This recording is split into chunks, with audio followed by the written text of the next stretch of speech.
সকাল থেকে প্রচণ্ড পরিমাণে বৃষ্টি আর বাতাস হচ্ছিল। যমজকে বললাম, রুমে বসে আর কতক্ষণ ঝিমাবি, চল ছাদে গিয়ে দুজনে বৃষ্টিতে ভিজে আসি। বৃষ্টিতে ভেজার কথা শুনে এক দৌড়ে ছাদে চলে গেল, আমার জন্য একটু অপেক্ষাও করলো না।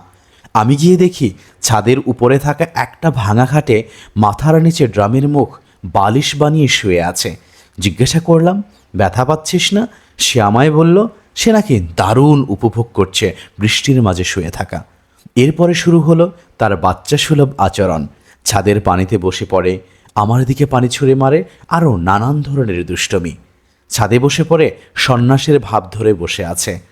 আমায় বলল, ভাই একটা ভিডিও করে দে না। আমি তার শখ পূরণ করতে ভিডিও করে দিলাম। যদিও বন্যার জন্য বৃষ্টি আর বাতাস হচ্ছিল, এই সময় আনন্দ করা ঠিক নয়, তবুও যমজের সাথে প্রথম বৃষ্টিতে ভেজার অভিজ্ঞতা সত্যি অসাধারণ উপভোগ্য ছিল। এটা আমার জীবনে স্মৃতি হয়ে থাকবে, যমজের সাথে প্রথম বৃষ্টিতে ভেজার মুহূর্তগুলো।